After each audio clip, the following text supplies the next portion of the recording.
Assalamualaikum warahmatullahi wabarakatuh. Salam sejahtera untuk kita semua. Perkenalkan, nama saya Yesika Alversia. Saya adalah dosen dari Departemen Manajemen Fakultas Ekonomi dan Bisnis Universitas Indonesia. Pada kesempatan ini, saya ingin memberikan penjelasan mengenai salah satu mata kuliah yang saya ampu, yaitu Manajemen Pemasaran, yang merupakan salah satu persyaratan dokumen untuk sertifikasi dosen PDD UKT-PT bidang pengajaran. Berikut saya akan menjelaskan mengenai deskripsi mata kuliah Manajemen Pemasaran ini. Mata kuliah ini merupakan mata kuliah dasar atau wajib dalam bidang manajemen yang ditujukan bagi mahasiswa program studi S1 Manajemen pada semester ketiga atau tahun kedua. Ruang lingkup dari mata kuliah ini meliputi pengertian pemasaran, peran manajemen pemasaran, analisis peluang pemasaran, perilaku pembeli konsumen dan bisnis, serta unsur-unsur utama strategi perencanaan pemasaran, yaitu segmen pasar, target pasar, positioning, dan bauran pemasaran. Mata kuliah ini menggunakan metode active learning yang juga mencakup presentasi dan diskusi, juga project-based learning, dan kuliah interaktif. Bahasa yang digunakan dalam mata kuliah ini adalah bahasa Indonesia. Baiklah, saya akan mulai penjelasan untuk sesi kali ini. Pada pertemuan kali ini, saya ingin menjelaskan mengenai bauran pemasaran produk ya. Jadi seperti teman-teman mahasiswa sudah ketahui pada pertemuan sebelumnya, kita sudah membahas mengenai marketing mix atau bauran pemasaran, yang mana terdiri dari 4 variabel utama: produk, price, place, dan promotion. Pertemuan ini kita akan membahas khusus mengenai produk ya. Jadi ada 3 tujuan dari sesi kita kali ini, yaitu menjelaskan tentang bagaimana value atau nilai itu bisa dihasilkan dari berbagai produk layer, kemudian bagaimana klasifikasi produk, dan kemudian pemahaman dan pentingnya dari inovasi produk. Oke, nah ini kita bisa lihat ya, ini kenapa sih produk itu harus selalu dikembangkan. Jadi pada dasarnya produk itu sendiri merupakan nilai yang ditawarkan ya. Jadi ketika perusahaan itu membuat suatu produk, tidak hanya sekedar memikirkan bentuk fisiknya, tapi apa nilai yang bisa diberikan pada konsumen, memberikan manfaat bagi konsumen. Jadi produk itu sendiri sebenarnya merupakan bundle of attributes, jadi kumpulan dari atribut-atribut yang ada dalam satu produk tersebut ya. Jadi seperti feature, function, benefit. Jadi seperti misalkan handphone. Kalau dari handphone itu sendiri kita bisa melihat ya berbagai fiturnya, seperti ada kameranya ya, kemudian prosesornya seperti apa, ukuran displaynya bagaimana, dan manfaat-manfaat dari fitur-fitur tersebut ya. Dan kemudian tentunya terdapat merek ya, dan juga kemasan. Ini pun juga merupakan bagian dari bundling produk itu sendiri. Jadi ketika kita ingin menciptakan suatu produk ya, kita jangan melupakan atribut-atribut ini. Oke. Kemudian selanjutnya yang akan saya jelaskan adalah layers dari produk konsep. Jadi sebenarnya produk itu sendiri, ketika kita melihat tadi ya, sepatu misalnya, sepatu lari, itu tidak hanya sepatu lari yang kita lihat secara fisik, tapi produk itu sendiri merepresentasikan apa yang diterima oleh si konsumen dalam satu pertukaran. Jadi ketika kita terjadi transaksi jual beli atau exchange ya, pertukaran, itu artinya kan ada yang diterima oleh konsumen dan ada yang dikeluarkan oleh konsumen. Nah, yang diterima oleh konsumen adalah produk ini. Dalam hal ini misalnya sepatu, dan ada uang ya yang dikeluarkan untuk membeli sepatu tersebut. Nah, tapi yang didapat oleh konsumen bukan hanya sekedar fisik sepatu ini, tapi manfaat yang didapat. Jadi misalkan untuk lari ya, apa yang akan dia peroleh dengan mengenakan sepatu ini? Misalnya apakah mengurangi cedera ya, apakah lebih nyaman, apakah mampu berlari lebih jauh, dan sebagainya. Nah, sehingga karena banyaknya layer yang ditawarkan dalam suatu produk, maka kita bisa membagi-bagi layer tersebut dalam beberapa lapisan ya. Jadi ada yang disebut dengan core product, actual product, dan augmented product. Nah, mari kita bahas satu persatu. Oke, jadi core product itu sendiri adalah basic benefit atau manfaat utama. Alasan kenapa kita sebagai konsumen mau mengeluarkan uang untuk membeli produk tersebut. Jadi itu adalah the basic benefit. Jadi tadi seperti sepatu tadi ya, basic benefitnya adalah mungkin tadi, supaya kita bisa berlari dengan nyaman, jarak jauh, tanpa cedera, seperti itu ya. Itu adalah the basic benefit. Atau kalau misalkan kita ambil contoh dari industri otomobil, mobil ya, kita membeli mobil untuk apa?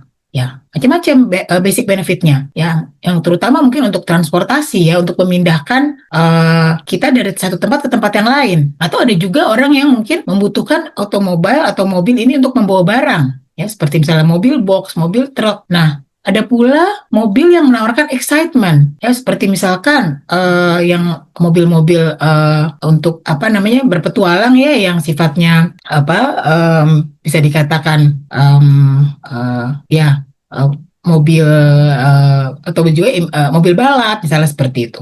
Ya, dan juga untuk image enhancement. Jadi itu adalah manfaat utama. Nah, manfaat itu kan kalau kita dari penjelasan tadi dapat bisa kita simpulkan bahwa manfaat atau core produk itu sendiri sifatnya lebih ke arah intangible. Ya, jadi belum kelihatan gitu ya. Kayak tadi, oh kita bisa katakanlah berlari dengan nyaman. Nah, untuk mewujudkan itu tentunya butuh the actual product. Jadi kita membutuhkan real ya, produk nyata yang bisa dilihat atau disentuh atau dipegang ya. Itulah yang akan ditawarkan, disajikan kepada konsumen, si actual product tadi. Jadi kalau sepatu tadi ya tentunya kita bisa melihat desainnya ya, soalnya seperti apa, kemudian warnanya gitu ya. Kemudian kalau untuk mobil, kita bisa lihat juga dari ukuran mesin, ya, interior desainnya, ukuran bodi mobilnya, pilihan-pilihan mesin apa seperti kemampuan-kemampuan otomatis dan sebagainya, ya. Jadi itu yang bisa dilihat. Nah itu tentunya harus ada juga actual product. Yang ketiga adalah augmented product. Nah kalau augmented product ini sifatnya adalah tambahan, ya. Jadi ini adalah justru merupakan meskipun sifatnya tambahan, tapi ini merupakan fitur yang bisa membedakan kita dengan pesaing. Ya, jadi misalkan apa misalnya augmented product? Kalau dalam mobil ya, garansi misalnya ada diberikan garansi 4 tahun atau garansi sejauh 50.000 kilometer ya.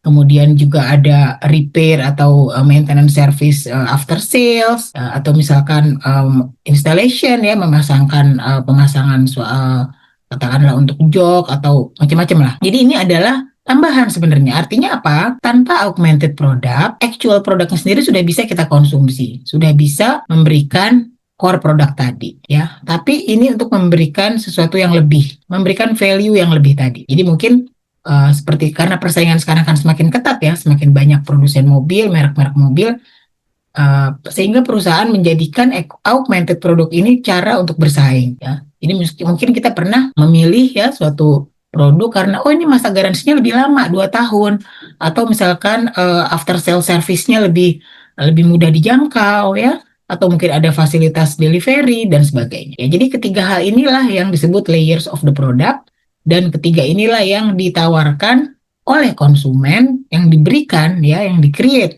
oleh produsen diberikan kepada konsumen sehingga memberikan value bagi konsumen tersebut. Oke, berikutnya kita masuk ke klasifikasi produk ya. Jadi produk kan ada banyak sekali ya. Kita bisa mengklasifikasi produk-produk ini sehingga apa nantinya akan bermanfaat dalam menerapkan strategi yang tepat. Nah, klasifikasi produk ini juga didasarkan oleh how consumers feel about ya, bagaimana konsumen mempunyai persepsi terhadap produk tersebut, bagaimana dia membelinya ya, dan kemudian juga bagaimana dia mengkonsumsi produk tersebut. Oke, yang pertama dilihat dari seberapa how long do product last. Jadi kita bisa mengklasifikasikan produk itu dari durability-nya. Jadi ada durable goods dan ada non-durable goods. Ya, durable goods itu yang produk-produk konsumen yang bisa memberikan manfaat itu dalam jangka waktu yang cukup lama ya, biasanya itu bisa bulanan, tahunan atau bahkan puluhan tahun ya. Seperti kita membeli mobil ya, furniture, kemudian juga peralatan rumah tangga. Lalu yang kedua non-durable goods itu yang biasanya dikonsumsi dalam jangka pendek ya, seperti makanan ya, majalah gitu, yang biasanya setelah 1 minggu sudah tidak kita baca lagi gitu ya. Makanan juga setelah kita konsumsi ya, keesokan harinya kita harus membeli lagi makanan, jadi tidak tahan lama. Nah kemudian ini tadi ya, klasifikasi produk juga kita lihat dari kategorinya konsumen dan bisnis. Yang pertama kita lihat dulu dari konsumen ya. Jadi pembagian atau klasifikasi dari consumer good atau pembagian atau produk konsumen ini itu didasarkan dari where and how consumers buy the product. Ini juga kurang lebih sama ya. Ketika kita sudah belajar pada pertemuan ke-6 ya tentang decision making. Jadi ada habitual decision making. Nah, ini terkait dengan hal tersebut. Jadi ini terkait dengan bagaimana konsumen itu memberikan effort ya terhadap produk-produk ini. Jadi ada convenience, shopping, specialty, dan unsold products. Ini kita lihat satu persatu. Convenience product ini biasanya adalah non-durable goods or service yang dibeli dengan minimal effort. Jadi kalau kita itu biasa beli sesuatu yang udah habit ya, nggak perlu lagi berpikir panjang, nggak perlu lagi terlalu lama untuk membandingkan merek. Ya, seperti misalkan produk kebutuhan harian kita seperti kita membeli roti, ya, membeli minyak goreng, margarin seperti itu. Kita sudah punya pengalaman yang cukup ya, sehingga ketika kita mau membelinya kita tidak perlu lagi melakukan the whole process of decision making ya. Kemudian produk-produk yang FMCG ya, produk-produk yang yang sangat cepat ya. Nah, impulse product juga termasuk convenience product. Jadi biasanya kita mungkin tidak berpikir atau tidak merencanakan produk tersebut untuk kita beli, tapi kita tertarik ketika kita melihatnya, seperti mungkin ketika sedang berbelanja di supermarket ya, kemudian kita melewati ketika sedang antri di bagian kasir, kita melihat oh ada permen karet gitu, atau ada katakanlah ikat rambut, itu sesuatu yang sebenarnya tidak kita rencanakan ya. Lalu ada juga emergency product. Emergency product ini produk yang ketika kita beli saat keadaan darurat atau mendesak, sehingga lagi-lagi kita tidak terlalu memikirkan membandingkan mereknya. Misalkan ketika kita sedang dalam perjalanan dan tiba-tiba hujan ya, lalu kita tidak membawa jas hujan, ada yang menawarkan, kita akan membelinya gitu. Jadi intinya kita membeli dengan minimal effort ya. Nah, sehingga convenience produk ini ya diharapkan oleh konsumen ini tersedia di mana-mana dan harganya relatif murah. Yang kedua adalah shopping product. Shopping product ini perbedaannya sudah dengan yang pertama tadi ya, dengan convenience. Biasanya ya konsumen membelinya dengan menghabiskan cukup waktu dan effort untuk mengumpulkan informasi terlebih dahulu ya. Jadi baik ini barang maupun jasa ya. Ketika kita membandingkan dulu harganya, kemudian membandingkan dulu atributnya apa saja tadi ya, fitur-fiturnya, kualitasnya ya. Misalkan ketika kita mau membeli komputer ya, atau handphone, atau ya perlengkapan rumah tangga dan sebagainya. Jadi ini dari segi harga pun relatif lebih mahal ya daripada convenience product tadi. Biasanya konsumen ini akan membandingkan berbagai alternatif sebelum membeli pilihan terakhirnya ya. Tadi seperti sepatu olahraga ya, kita membandingkan dulu ya dari berbagai atribut yang dimiliki. Nah, yang ketiga adalah specialty product. Nah, specialty product ini dari namanya saja sudah spesial ya. Jadi dia unik, dia memiliki karakteristik yang unik dan penting ya, penting bagi pembeli. Jadi dia spesial sehingga terkadang harga itu tidak menjadi masalah. Biasanya ya kalau kita kaitkan dengan extended problem solving, specialty product ini membutuhkan lot of effort to choose ya, karena sifatnya penting. Nah, kemudian pemasar pun sehingga harus punya banyak upaya untuk bisa membuat produk mereka ini berbeda ya, atau terpilih gitu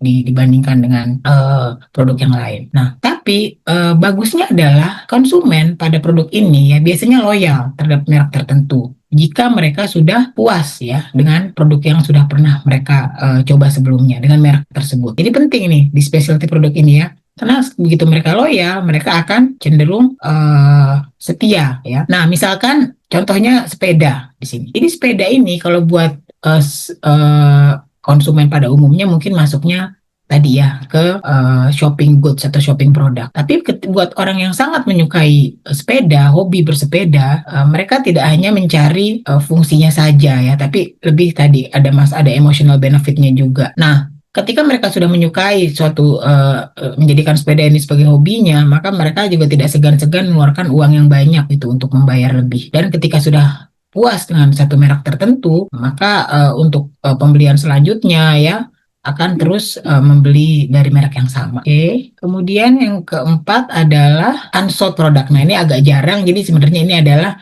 kita sebagai konsumen itu suka tidak menyadari dulu nih ya, little awareness or interest until need arise. Jadi kayak belum difikirkan sebelumnya ya, seperti misalkan life insurance ya, asuransi jiwa, atau rencana pensiun ya, atau bahkan ban baru untuk pengganti ya. Jadi kita tidak terlalu memikirkan hal ini, sehingga seringkali dibutuhkan effort yang besar ya, oleh pemasar nih untuk bisa memasarkan produk ini. Maka seringkali mereka menggunakan juga produk personal selling untuk membuat konsumen tertarik dan mungkin memahami produk-produk ini. Baiklah, kita lanjutkan ke yang ketiga ya. Jadi tadi adalah pembagian atau klasifikasi dari dari produk konsumen. Maka sekarang kita akan masuk ke klasifikasi dari produk bisnis ya. Sampai saat ini apakah ada pertanyaan? Oke, jika belum ada mungkin nanti ya pas di akhir kita bisa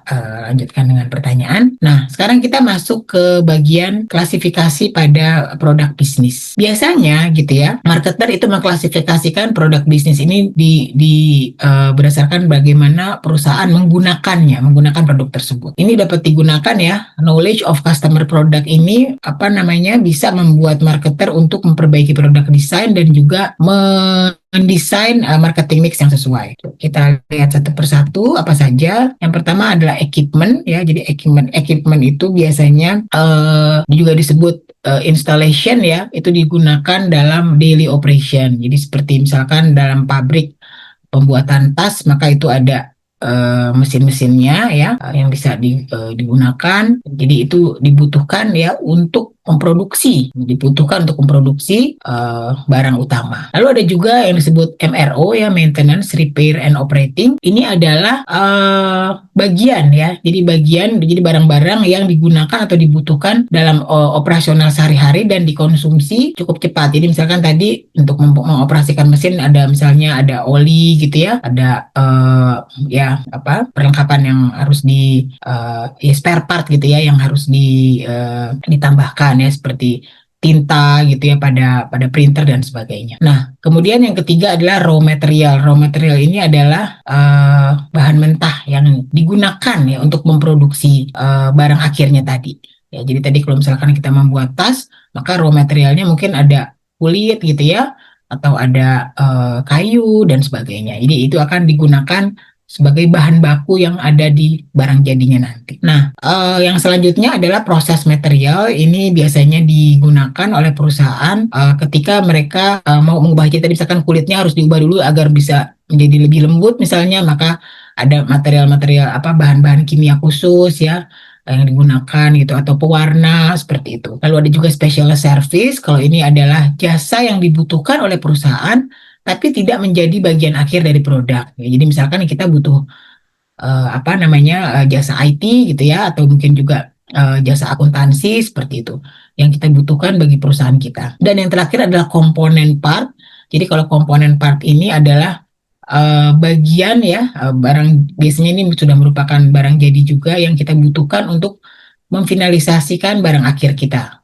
Ya, jadi komponen seperti mur-mur, baut yang kecil-kecil seperti itu. Oke, jadi itu adalah kategori dari B2B ya, barang bisnis. Jadi seperti yang sudah kita ketahui, barang-barang bisnis ini adalah barang yang dikonsumsi atau digunakan oleh bisnis lain. Jadi belum tidak digunakan oleh konsumen akhir. Baik, sekarang kita masuk ke bagian yang ketiga, yaitu inovasi. Nah, di sini ya, konsep inovasi ini harus kita pahami dulu. Mungkin ada sebagian dari teman-teman berpikir kalau inovasi itu harus sesuatu yang luar biasa gitu ya, yang bombastis, yang totally different. Nah, sebenarnya dari pemahaman itu sendiri, inovasi itu adalah proses menciptakan dan menerapkan ya ide baru, metode baru, produk dan jasa baru ya, that add value or improve existing solution. Jadi di sini artinya tidak harus totally berupa barang yang baru. Ya, bisa aja ide-ide saja yang baru ya, yang pada intinya harus memberikan nilai tambah atau manfaat atau memperbaiki solusi yang sudah ada. Nah, inovasi ini tidak hanya sekedar invention, tapi ini justru adalah mengaplikasikan ide ya dengan cara yang membawa manfaat nyata ya. Jadi sekedar dulu misalnya ketika kita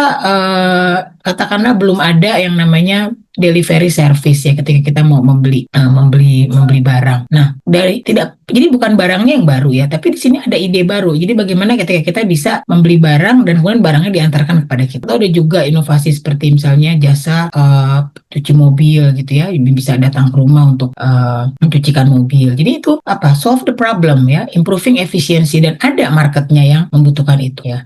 Jadi intinya adalah kita memberikan dan menerapkan new ideas atau methods ya yang add value, memberikan nilai tambah dan memperbaiki dari solusi yang sudah ada. Nah, tipe-tipenya itu sendiri itu bisa diklasifikasikan menjadi 3. Yang pertama itu yang dynamically yang pertama itu sebenarnya disebut discontinuous. Discontinuous itu adalah, nah nanti kita lihat ya, discontinuous, kemudian ada dynamically continuous, dan ada continuous. Apa saja itu ya? Nah, kalau yang pertama tadi, kalau yang paling dasar, yang paling sederhana adalah continuous innovation. Jadi kalau continuous itu dia hanya modification to an existing product. Kok kita sebagai konsumen, kita nggak perlu belajar sesuatu yang baru ya. Tapi ingat, jangan sampai membuat hanya knock off gitu ya. Kalau knock off itu new product that copies with slight modification the design of an original product. Nah, kendalanya di sini adalah harder to legally protect design dan technological innovation. Jadi ketika kita membuat desain-desain yang baru gitu ya, ketika handphone itu misalkan ukurannya diperkecil atau diperbesar, atau ketika ada shampoo yang misalkan kemudian dikombinasikan dengan moisturizer atau conditioner, itu sudah menjadi continuous innovation. Atau bahkan ketika mie instan mengeluarkan rasa baru ya, itu juga continuous innovation. Jadi ada modifikasi ya, memberikan sesuatu yang baru, tapi konsumen tidak perlu belajar sesuatu yang baru. Nah, kalau yang kedua itu dynamically continuous innovation. Kalau dynamically continuous innovation itu dia requires a modest amount of learning. Jadi artinya di sini sesuatu yang barunya cukup signifikan berbeda dan memberikan nilai tambah yang lebih besar dan membutuhkan belajar yang lebih banyak juga. Nah, jadi contohnya tadi kalau di handphone itu, dulu handphone belum yang touchscreen ya, belum yang layar sentuh, masih menggunakan keypad gitu yang. Nah, itu tentunya pada awalnya konsumen harus belajar dulu untuk menggunakan produk handphone yang baru ya. Namun berbeda, artinya perubahannya cukup besar gitu. Yang tadinya mungkin layarnya kecil ya, warnanya atau displaynya tidak menarik, sekarang menjadi cerah dan sebagainya, dan bahkan kita bisa memotret dengan seperti asli, seperti menggunakan kamera yang canggih seperti itu ya. Itu dynamically continuous. Nah, yang paling berbeda itu disebutnya discontinuous. Jadi ketika di discontinuous innovation ini, untuk bisa qualify ya, maka produknya itu harus create major change in the way people live, mengubah hidup ya. Dan kita harus belajar banyak sebagai konsumen, karena sebelumnya nggak ada ya. Jadi bayangkan misalkan ketika pertama kali ada mobil, pertama kali ada pesawat ya, pertama kali ada televisi gitu, pertama kali ada internet. Nah, itu adalah discontinuous innovation ya. Jadi kalau kita bayangkan example of discontinuous innovation the world has experienced ya tadi ya, internet ya televisi, mobil, pesawat dan sebagainya. Nah, terus saat ini gitu ya, mungkin apakah saat kita berpikir semuanya sudah canggih ya, pesawat sudah ada, apakah kita masih bisa mengeluarkan discontinuous innovation? Ya, masih gitu ya.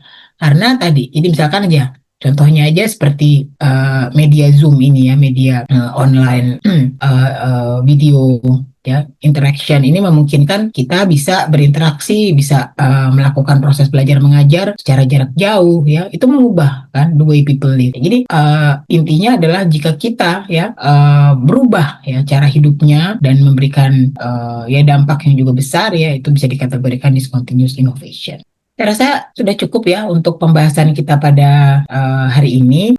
Sekarang saya akan membuka sesi Q&A ya. Mungkin pertama-tama saya akan berikan pertanyaan dulu nih ya, quiz time ya. Seperti teman-teman ketahui, ada bobot partisipasi ya, keaktifan dalam penilaian kita, sehingga bagi yang bisa menjawab ya akan diberikan tentunya nilai tambahan. Oke, pertanyaannya ini tentunya mudah karena sudah dijelaskan tadi ya. Tadi kan kita sudah mendengarkan atau membahas mengenai layers of product ya.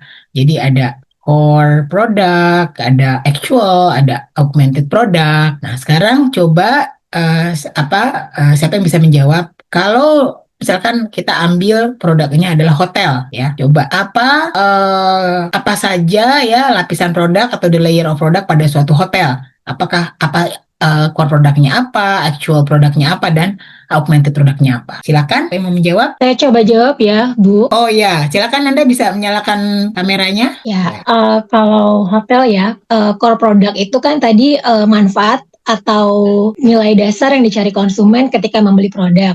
Jadi kalau core produknya hotel itu berarti tempat untuk beristirahat atau untuk menginap secara nyaman dan aman saat bepergian. Selanjutnya actual product. Kalau actual product itu kan produk nyata ya, berarti bagian yang bisa kita lihat, kita rasakan. Contohnya kamar hotel, tempat tidur, AC, WiFi. Ya. Sementara kalau augmented atau produk tambahan, layanan tambahan misalkan dapat sarapan gratis, fasilitas spa, antar jemput bandara, atau poin-poin di program loyalitas. Iya, baik. Ya, betul sekali ya. Jadi tadi kalau core itu adalah apa manfaat utama ya, the basic benefit ketika kita mengkonsumsi produk tersebut. Jadi karena kita tadi ingin beristirahat ya, secara nyaman dan aman. Nah, untuk bisa mendapatkan core product tentunya dibutuhkan the actual product. Tentunya kita butuh bangunan hotelnya, kita butuh kamar yang nyamannya, tempat tidurnya, ya, kemudian juga AC gitu ya. Itu merupakan actual product. Dan kalau yang augmentednya adalah layanan tambahan. Jadi meskipun sebenarnya tanpa adanya augmented kita tetap sudah bisa ya uh, menikmati the core product of the hotel gitu. Jadi tanpa perlu ada spa misalnya, tanpa perlu ada antar jemput bandara. Namun jika itu ada, itu akan memberikan nilai tambah ya yang bisa memberikan kepuasan bagi konsumen ya. Oke, bagus. Terima kasih Nanda atas jawabannya. Sekarang mungkin kita buka pertanyaan deh ya. Pertanyaan, jika ada yang mau ditanyakan terkait materi yang tadi sudah saya sampaikan, silakan. Ya, ini Bu, kalau untuk inovasi, apakah artinya perusahaan harus selalu terus berinovasi? Oke, ya. Terima kasih Dea ya. Jadi, ya pertanyaan yang bagus ya. Karena tadi inovasi itu sendiri tidak berarti harus ya, tidak harus memberikan atau menciptakan sesuatu yang totally baru. Jadi kalau dari pertanyaan tersebut jawabannya adalah iya, ya perusahaan atau marketer itu harus terus berinovasi. Karena pada intinya inovasi ini adalah kita menciptakan dan menerapkan ide-ide baru ya atau metode baru yang bisa memperbaiki solusi saat ini. Seperti itu ya. Jadi misalkan kita merupakan apa namanya tadi ya pemilik dari usaha kecil gitu yang mungkin katakanlah memiliki Airbnb misalnya ya, dengan inovasi itu bisa merupakan hal sederhana gitu, seperti misalkan memberikan apa namanya dengan layanan tambahan ya, dengan misalkan bisa memesan di awal seperti itu. Kan tadinya dulu tuh sulit ya kita untuk memesan di awal, kita nggak ada aplikasi tertentu gitu. Atau misalkan bisa juga dengan tadi kalau kita menjadi penjual buka toko roti misalnya ya, inovasinya itu tadi bisa kita memberikan delivery atau bisa membuat katakanlah pesanan khusus ya. Jadi ketika kita memberikan ide baru ya, solusi baru, itu sudah merupakan suatu inovasi. Jadi ini memang sangat penting ya kalau kita memang ingin terus improving efisiensi, menciptakan pasar baru dan sebagainya. Iya, baiklah, saya rasa karena waktunya sudah habis ya. Kita akhiri pertemuan kita pada sesi kali ini. Terima kasih banyak atas partisipasi ya dari teman-teman semua. Mudah-mudahan apa yang saya sampaikan bermanfaat. Dan saya akhiri perkuliahan kita pada hari ini. Selamat siang. Wassalamualaikum warahmatullahi wabarakatuh.